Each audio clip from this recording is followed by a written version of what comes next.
할머니가 읽어주는 하나님 말씀, 쉬운 성경, 마태복음 19장.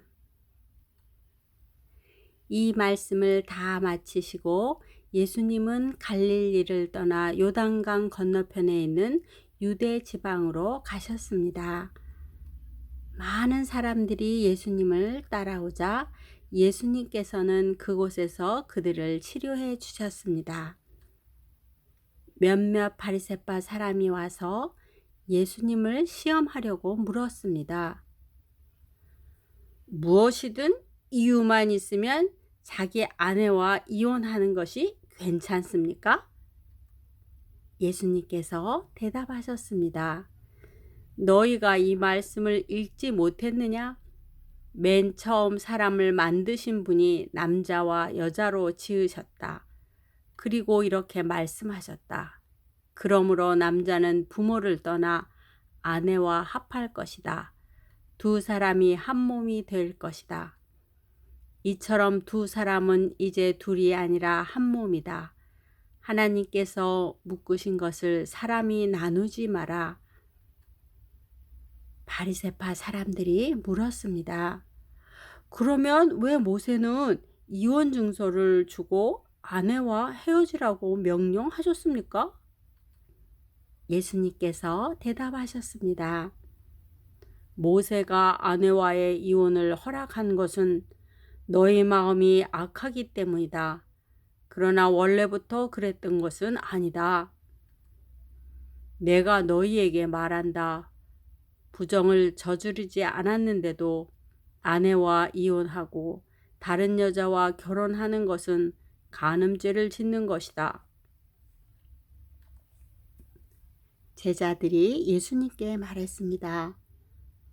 만일 남편과 아내와의 관계가 이와 같다면 차라리 결혼하지 않는 것이 낫겠습니다. 예수님께서 대답하셨습니다. 모든 사람이 이 말을 받아들일 수는 없다. 오직 하나님께서 허락하신 사람들만 그렇게 할 수 있다. 어머니 배에서 나올 때부터 고자로 태어난 사람이 있고 다른 사람에 의하여 고자가 된 사람도 있고 하늘나라를 위해 스스로 고자가 된 사람도 있다. 이 말을 받아들일 수 있는 사람은 받으라. 그때 사람들이 자기의 자녀들을 데리고 와서 예수님께서 손을 얹고 기도해 주시기를 바랐습니다. 그러자 제자들이 이들을 꾸짖었습니다. 예수님께서 말씀하셨습니다. 어린아이들이 내게 오는 것을 막지 마라. 하늘나라는 이런 어린아이와 같은 사람들의 것이다. 예수님께서 어린아이들에게 손을 얹어 기도해 주시고 그곳을 떠나셨습니다. 어떤 사람이 예수님께 와서 물었습니다. 선생님, 영원한 생명을 얻으려면 어떤 선한 일을 해야 합니까? 예수님께서는 대답하셨습니다. 왜 선한 것에 대하여 내게 묻느냐? 선하신 분은 오직 한 분뿐이다. 영원한 생명을 얻고 싶다면 계명을 지켜라. 그 사람이 물었습니다. 어떤 계명을 지켜야 합니까? 예수님께서 대답하셨습니다. 살인하지 마라, 간음하지 마라, 도둑질하지 마라, 거짓 증언하지 마라, 내 부모를 공경하여라, 내 이웃을 내 자신처럼 사랑하여라. 그 청년이 말했습니다. 이 모든 것을 지금까지 다 지켜왔습니다. 그 밖에 제게 부족한 것이 무엇입니까? 예수님께서 대답하셨습니다. 만일 내가 완전해지길 원한다면 가서 내가 가진 것을 다 팔아 가난한 사람에게 나누어 주어라. 그러면 하늘에서 보물을 얻게 될 것이다. 그런 후에 와서 나를 따르라. 이 말씀을 들은 청년은 매우 슬퍼하며 떠나갔습니다.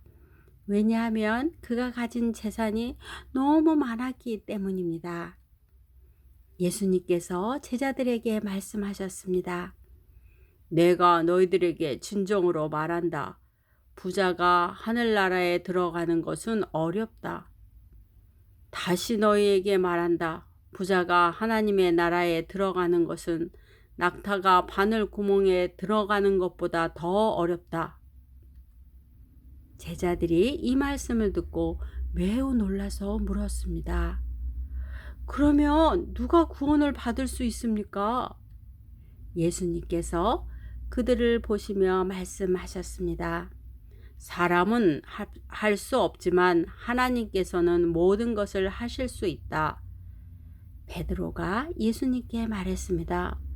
그렇다면 모든 것을 버리고 주님을 따른 저희에게는 무엇이 있겠습니까? 예수님께서 그들에게 말씀하셨습니다. 내가 너희에게 진정으로 말한다.